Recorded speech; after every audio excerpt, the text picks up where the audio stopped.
कर दिया।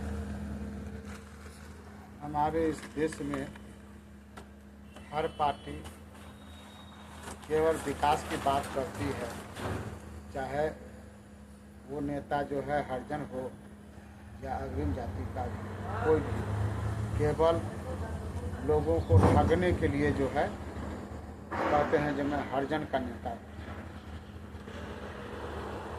हमारे मायावती, काशीराम या एनीवन कोई भी, ज़्यादातर तो जो है काशीराम और मायावती से मेरा शिकायत है।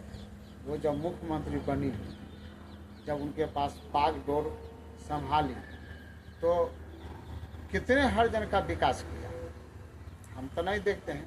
केवल अपना और काशीराम का स्टैचू बना के और पैसे के बर्बाद किया।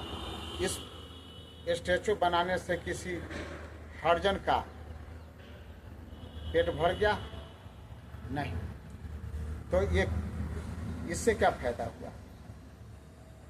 ये गलत है।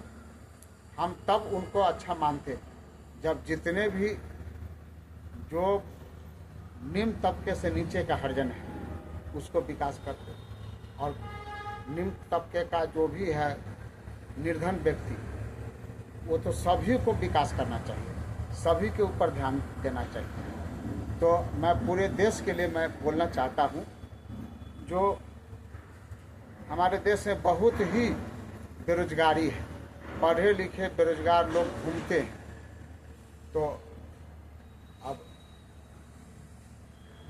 जहाँ पर लाख आदमी की ज़रूरत है वहाँ पर 10 लाख अप्लाई करते हैं, तो सबको तो नौकरी होगा नहीं।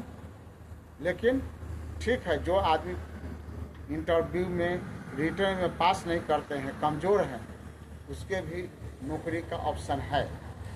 वो कहाँ है?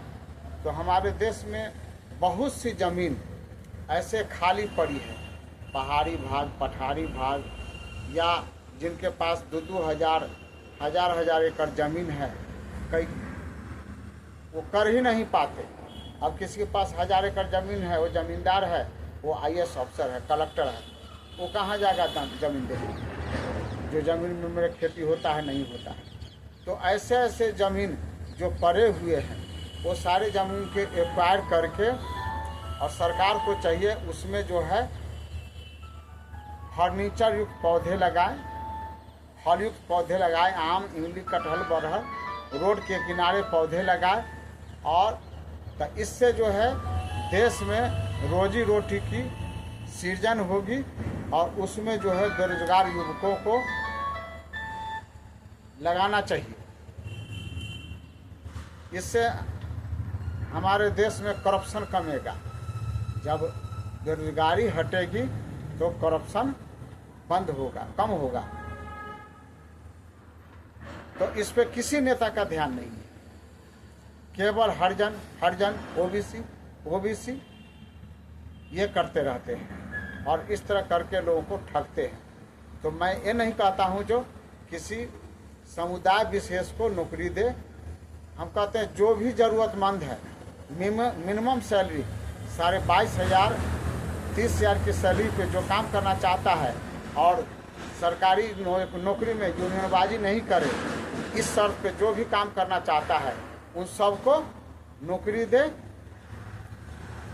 यही मेरा अनुरोध है। जय हिंद, जय भारत।